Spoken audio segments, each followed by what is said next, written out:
Bien, ahora también para recordarles cómo se hace el desarrollo clínico de los medicamentos y debemos recordar que hay diferentes etapas en el desarrollo. Hay la etapa 1, la etapa 2, la etapa 3 y la etapa 4. Eh, la- Obviamente partimos de la experimentación preclínica con animales y luego que se ha hecho la experimentación preclínica pasamos a la experimentación clínica. Y ahí tenemos la etapa 1 donde se caracteriza porque intervienen 20 a 50 voluntarios sanos para reunir datos preliminares. Entonces, la etapa 1 nos permite reunir datos preliminares. La etapa 2 de la investigación se hace con 150 a 350 enfermos. La etapa 1 son voluntarios sanos.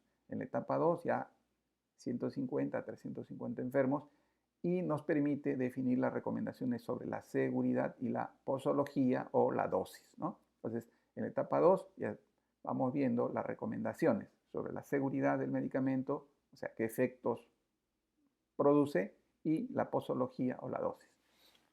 En la etapa 3 se consideran entre 250 y 400 pacientes en grupos más heterogéneos para determinar qué cosa, la seguridad y la eficacia a corto plazo. La seguridad y la eficacia a corto plazo. Y en la etapa 4 son estudios posteriores a la aprobación sobre determinadas cuestiones de seguridad.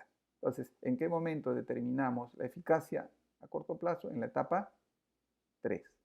Posteriormente, ya en la etapa 4, posaprobación, lo que vamos a determinar no es la eficacia, sino la efectividad del medicamento. Cómo se comporta el medicamento en la realidad, en el campo, en la población, ya no en condiciones experimentales.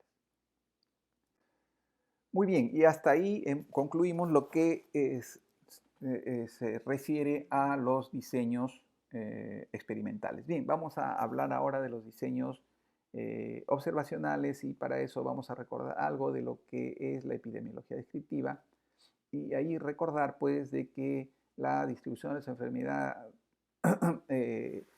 cuando hacemos la epidemiología descriptiva, recordar que eh, respondemos estas tres preguntas: ¿cuándo, dónde y quién? ¿Cuándo ocurre el hecho? ¿Dónde ocurre el hecho? ¿Y quién sufre el hecho? Y para eso usamos la famosa triada epidemiológica que está referida al tiempo, lugar y persona. ¿Qué utilidad tiene la epidemiología descriptiva? Es que genera pistas para la formulación de hipótesis. Los diseños de investigación epidemiológica parten de la siguiente forma. Primero, si del problema a investigar conocemos muy poco o se sabe muy poco, lo primero que tenemos que hacer, y el diseño más útil en estas circunstancias donde no se conoce mucho sobre el problema a investigar, es el diseño descriptivo. Y a partir del diseño descriptivo se van a generar las hipótesis de trabajo que van a ser susceptibles de ser verificadas a través de los diseños analíticos. Entonces, para resumir, si uno conoce muy poco respecto a un problema de investigación, lo primero que tiene que hacer no es un estudio analítico, lo primero que tiene que hacer es un estudio descriptivo. ¿Por qué? Porque a partir del estudio descriptivo, del diseño descriptivo, se van a generar hipótesis que va a ser posible que a través de los diseños analíticos sean verificables. ¿Cuáles son las características de los estudios descriptivos? Tiene ventajas útiles en descripción de casos raros, generadores de hipótesis, ya lo dijimos. La función fundamental de los estudios descriptivos es generar hipótesis para que a través de los estudios experimentales estas puedan ser comprobadas. Este es un estímulo para la realización de otros tipos de estudios. Desventajas: alto potencial de sesgos, o sea, errores sistemáticos, ausencia de grupos de comparación. En los descriptivos no existe grupo de comparación y la imposibilidad para realizar la medición del azar. O sea, no sabemos cuál fue la magnitud del impacto del azar en los resultados que vamos obteniendo. O reporte de casos, siguiendo con lo mismo, la utilidad, fuente de ideas, hipótesis, limitaciones muy subjetivos, no permite hacer comparaciones, la presencia de algún factor de riesgo puede ser coincidente, no son una evidencia sólida para cambiar la práctica clínica y suelen reportarse solo aquellos casos de terapia exitosa, ¿no? Ese es el otro problema. A veces solo se reportan los casos que fueron exitosos, más no aquellos que tuvieron un desenlace fatal. El otro tipo de diseño descriptivo está la serie de casos. Ya dijimos que los reportes de casos, 10 o menos casos. Si ya los casos son más de 10, estamos hablando de serie de casos. Es una forma frecuente de descripción del cuadro clínico de una determinada enfermedad. Es una descripción atemporal. Tiene limitaciones, no se puede calcular la frecuencia para la población. Información es no generalizable y no posee grupo control. En SIDA, por ejemplo, a través de la serie de casos, se determinó que la neumonía por Pneumocystis carini se presentaba en el 50% de los que sufrían esta enfermedad, el sarcoma de Kaposi en el 28% y la neumonía por Pneumocystis carini y sarcoma de Kaposi en el 8% y otras infecciones oportunistas en el 14%. También a través de la serie de casos se pudo evaluar el tema de la lumbalgia y la protrusión discal y cómo si la protrusión discal estaba asociada con la presencia de lumbalgia, ¿no? Entonces, si bien tiene limitaciones, pero también nos permite o nos da información valiosa en ciertas circunstancias, ¿no? Lo que usualmente se hace en la parte clínica es el tema de la serie de casos, ¿no? Entonces, ejemplo de serie de casos, dice, quiero ver cuáles son las características clínicas de los pacientes que presentan tuberculosis multidrogo resistente y comenzamos a describir en términos de tiempo, en términos de espacio, en términos de persona. Entonces, más frecuente en adultos mayores, de raza X, de ubicación, de procedencia de tal sitio. Entonces eso es lo que nosotros conocemos como serie de casos. Y si los casos que hemos identificado son más de 10, estamos hablando de serie de casos. Si son menos de 10 o son reportes de enfermedades raras, se llaman reporte de casos. Les reitero, de los estudios ecológicos, que la unidad de análisis son las poblaciones. Entonces, acá no hay individuos. Lo que ocurre es, lo que comparamos son grupos poblacionales que pueden estar referidos en términos de distrito, en términos de países, en términos de departamentos, en términos de regiones. Acá hay otro ejemplo donde nos hablan de la incidencia de cáncer de mama y la ingesta de grasas, ¿no? El consumo per cápita de alimentos que tienen contenido elevado de grasa, ¿no? Entonces, lo que observamos es de que es el ingreso per cápita de ingesta de grasas y su relación con la presencia de cáncer de mama. ¿En qué? En diferentes países, ¿no? Dijimos, la característica fundamental de los estudios ecológicos es que la unidad de análisis son poblaciones. Y dijimos también que las poblaciones pueden ser países, pueden ser regiones, pueden ser distritos, pueden ser barrios, no son individuos. Entonces, eso es importante para identificar un diseño ecológico.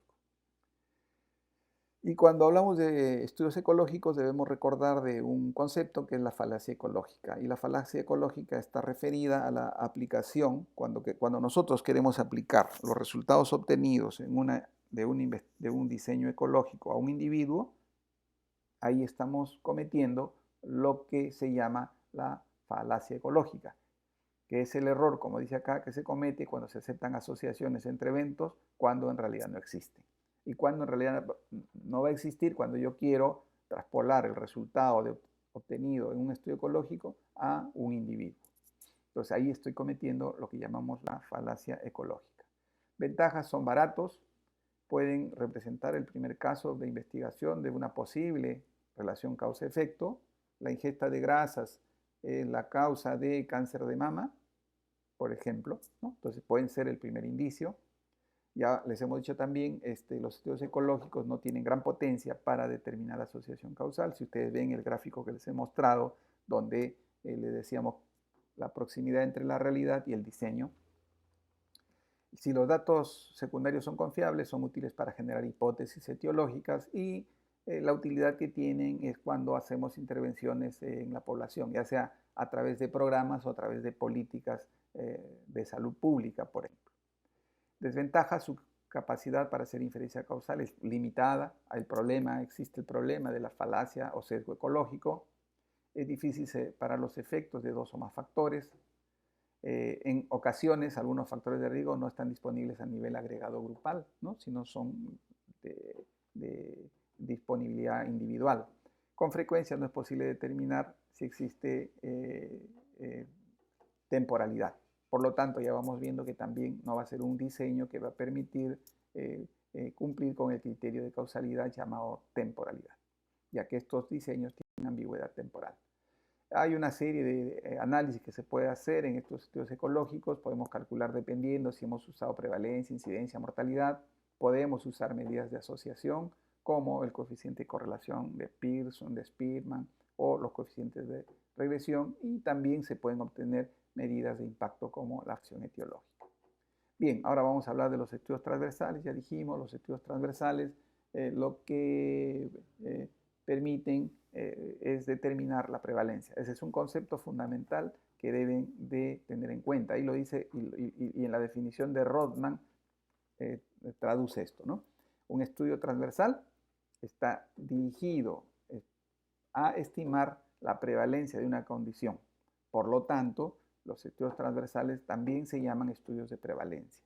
Y este concepto de prevalencia ya lo hemos tocado en más de una oportunidad en el primer capítulo. Por eso les decía, recuerden todo lo que hemos desarrollado en el primer capítulo. En el primer capítulo hemos hablado de prevalencia. Ahora ya estamos complementando con qué medida epidemiológica se puede obtener cuando yo desarrollo un estudio transversal.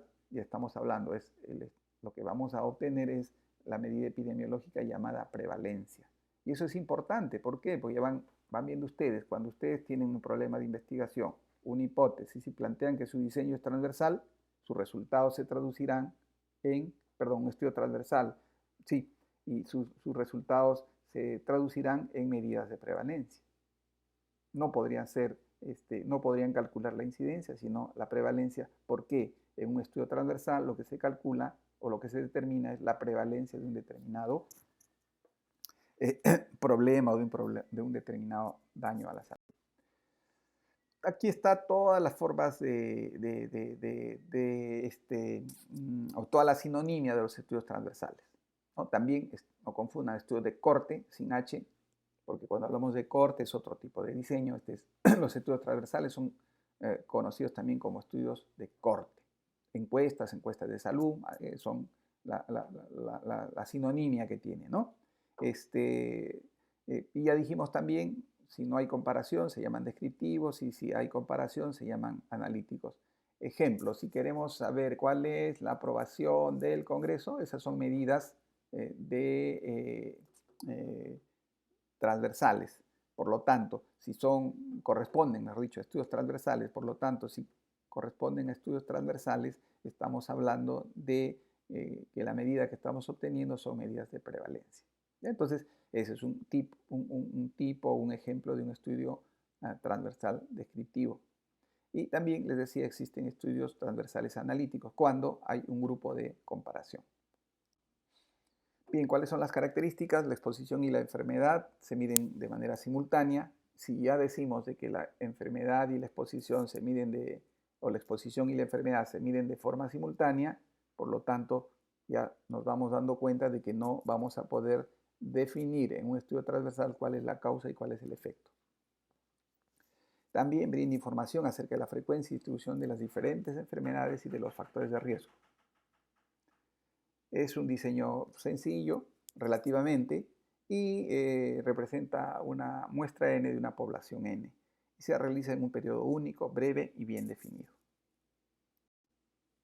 Ventajas: sencillos,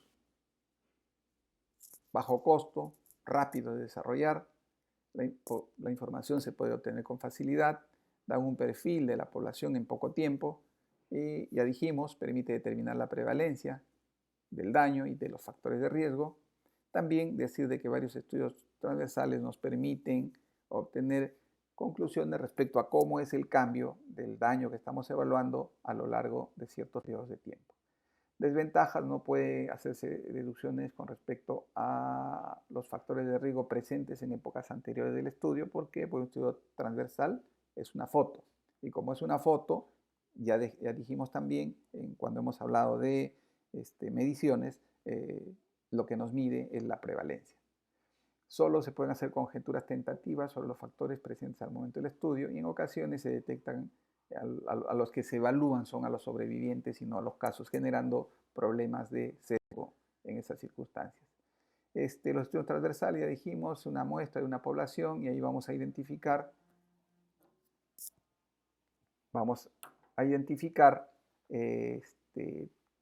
casos expuestos, no casos expuestos, casos no expuestos, y no casos sino expuestos, que se traduce en estas, ¿no? Un enfermo expuesto,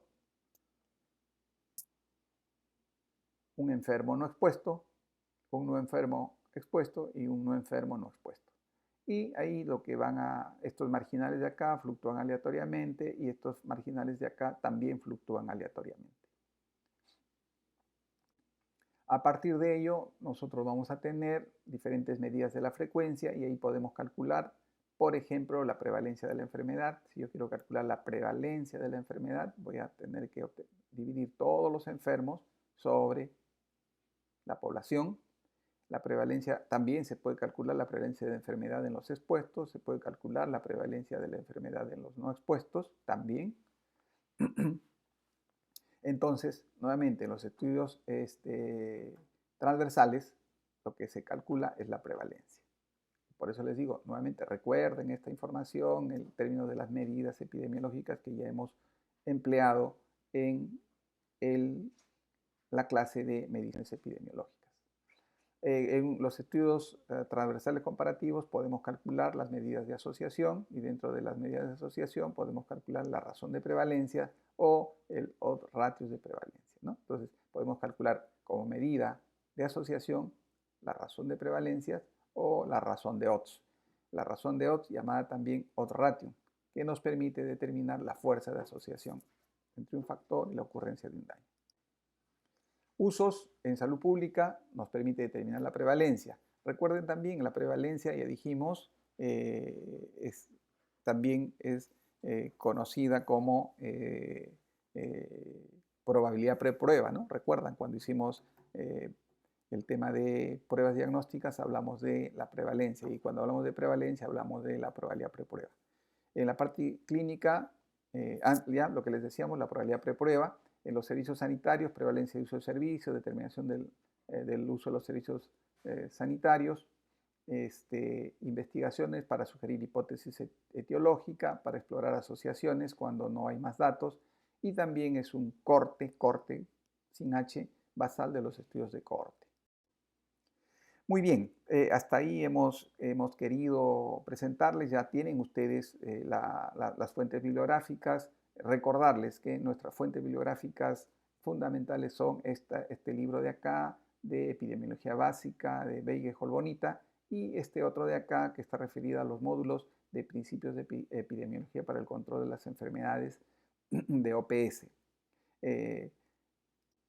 Finalmente, quiero recordarles, para complementar esta parte de la clase, o sea, investigaciones epidemiológicas 1 e investigaciones epidemiológicas 2, es importante que ustedes revisen el libro que se les ha recomendado, que es el libro de Beige-Holbonita de Epidemiología Básica, y lean el capítulo 3, tipos de estudio, donde van a poder reforzar estos conceptos que les hemos mostrado. Muy bien, muchas gracias, les agradezco.